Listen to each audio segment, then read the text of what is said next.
Perselingkuhan itu terjadi bukan karena ketidaksengajaan. Perselingkuhan itu terjadi bukan karena hilaf. No. Kalau kamu korban perselingkuhan dan dia bilang gak sengaja, dia hilaf, selingkuh. No, jangan percaya. Jangan pernah percaya kalau perselingkuhan itu terjadi karena tidak sengaja, karena hilaf. No, kamu lagi dibegoin. Kenapa?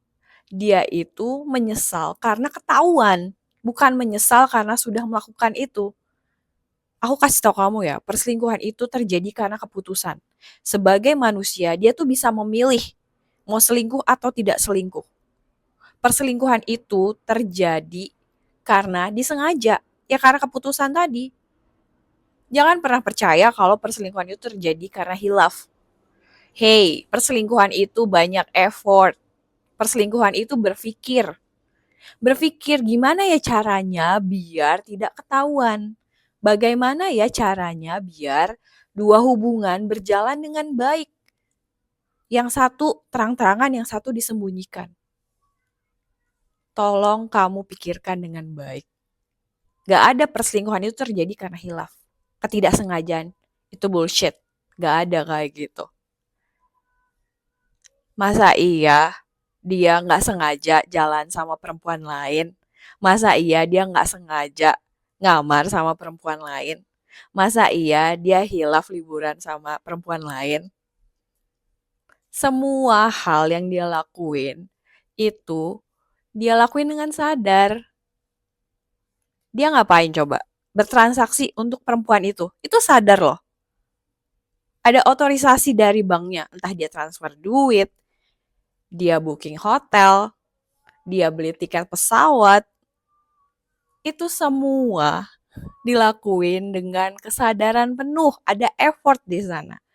Jangan pernah percaya kalau perselingkuhan itu terjadi karena hilaf.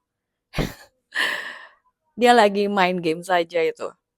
Biar dia dapat kepercayaan kamu lagi. Dan kamu nggak perlu percayain dia lagi. Karena dia udah menyia-nyiakan rasa percaya yang kamu kasih. Buat apa? Dan nyeselnya dia itu karena nyesel ketahuan, bukan nyesel karena dia udah ngelakuin itu. Ada satu golongan orang yang gak akan pernah selingkuh. Bukan dia yang kaya raya, bukan dia yang pintar, bukan dia yang low profile, bukan dia yang humble, bukan. Golongan orang ini adalah orang yang tahu value dirinya dia.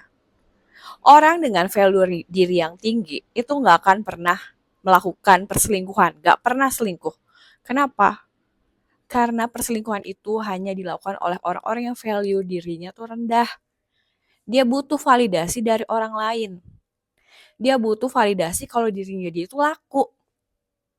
Gak bisa dia ngelakuin hal yang wow kayak setia. Itu susah buat dia. Dia butuh validasi. Kalau kamu diselingkuhin, kamu gak usah capek-capek mempertanyakan value diri kamu.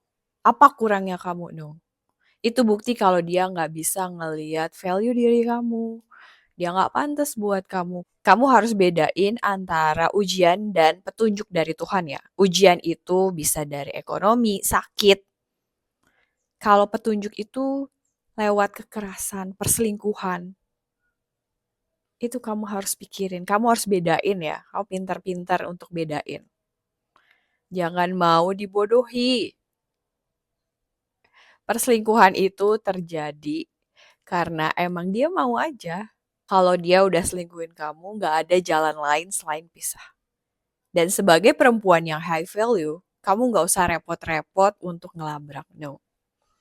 Kamu main cantik aja. Kamu kumpulin bukti. Habis gitu kamu bertindak tegas.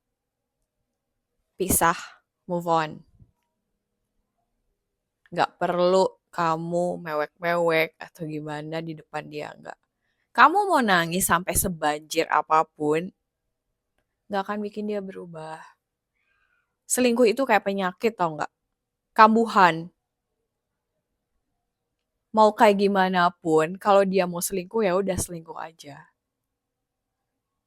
Orang yang gak akan selingkuh itu adalah orang yang tahu kualitas dirinya dia.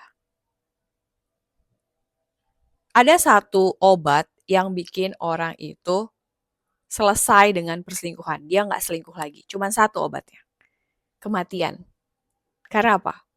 Orang zaman sekarang, stroke aja bisa tetap selingkuh loh. Dan itu banyak. Kamu bisa cek deh. Selingkuh itu cuman terjadi sama orang yang miskin. Dari segi materi, pikiran, value, cara berpikir, dan cara bertindak. Jadi kalau misalnya kamu nggak miskin, ya udah, kamu tahu kualitas diri kamu kan? Berarti kamu kaya dalam pola pikir, cara bertindak, memperlakukan orang lain. Kamu kaya dari semua itu.